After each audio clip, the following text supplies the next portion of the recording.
Hello, Hatter fans. Luke Mauro, joined today by Lynn, Bria, the head basketball coach here at Stetson University for the women's program. Coach, how are you? Good, doing very well. How you doing, Luke? I'm doing well, thank you. Good. Now, last year was a historic year for your program. You guys got the first postseason win in program history, beating Miami in the NIT. That must have been a real special moment. It was a lot of fun. We, of course, we wanted to win the conference and play in the NCAA tournament, but didn't quite work out for us as far as that. Fell a little bit short, but we went to the WNIT and we got the draw to go to Miami. I thought, man, that's a pretty tough first round draw, So, but it was. We played really well to go down there on their floor and to get a win against an ACC team, and really to get, they're a good team, and they, Katie Meyer's done a great job down there in building that program. So it was a great win for us. Did a lot for our program.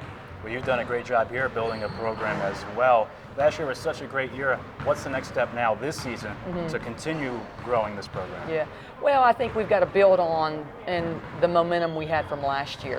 We have everybody back, the one player. We lost Sasha Sims. Now we lost a very good player. She played here 4 years, graduated, but she all-time leading scorer. She's up there in rebounds, and she's right now the all-time leading shot blocker. So to lose someone of that significance that impacts it has, we've had to find some people to I guess by committee to make up for some of those things. But we just got to build on. We've got a good nucleus back.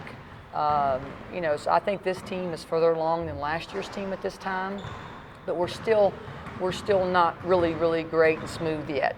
So but it's early. So I think we've got to play tougher, especially on the defensive end of the floor. If we do that, I do think this team can really build on and do as well, if not better, than last year's team. You mentioned the returning players. Seems like leadership won't be an issue on this squad. No, it better not be. With having 4 seniors and with 3 of them being in the program for 4 years, I always say they make my job easy. There's not a whole lot I have to say, or they know how we do things. They police the locker room. They police the team, and I think it's been really good for me as far as they just take care of things. So, I think our leadership will be really strong this year. And with that said, you also have a handful of new additions, newcomers. What can we expect from the new players this year on the team? Well, right now, we're just trying to get them in the flow and get them to catch them up to where we are. But I think our new players are going to contribute significantly. We're going to need them to. I think all of them will. I think at some point they're going to play minutes and they're going to help our team in some way.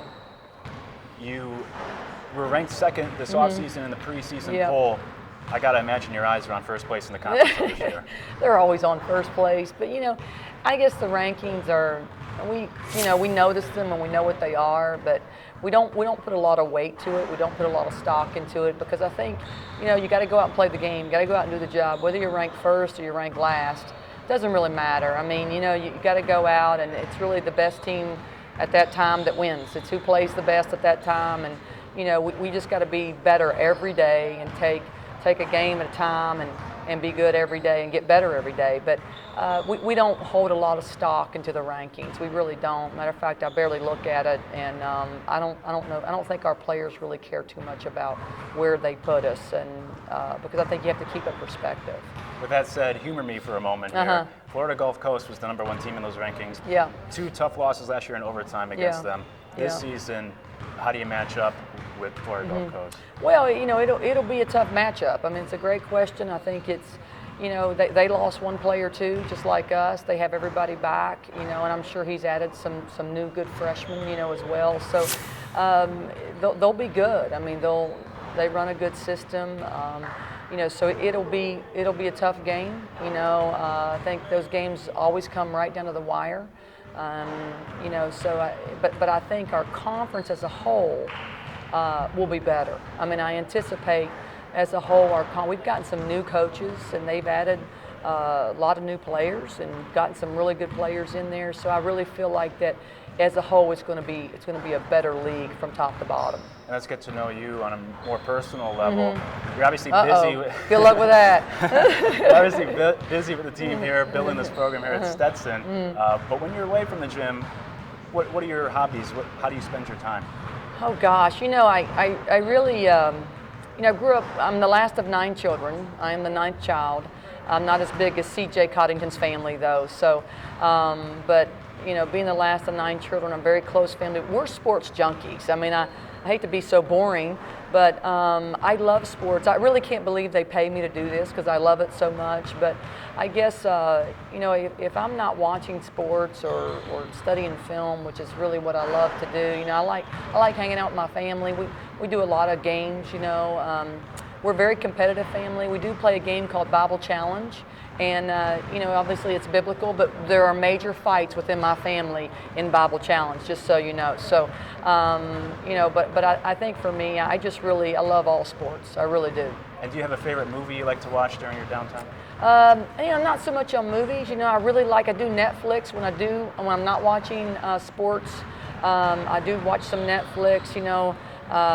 You know, I love Scandal, I guess, is one of my favorites, but I've watched all the good series, you know, but I'm a little bit too of a forensic files junkie. It's a little kind of, you know, a little strange side to me, as I love the forensic files. I think those are so intriguing. Do you find yourself surfing through Netflix like myself for hours before yes, finally I find do. something? I do that. I do a lot of finding the good shows on Netflix, but I'm a Netflix. I love it because there's no commercials. So I will wait. I love The Walking Dead, by the way. That's a little gory, you know. But I really do enjoy watching The Walking Dead. Oh, that's fantastic. Coach, thank you for the time. Good luck Thank you, this Luke. year. Thank you.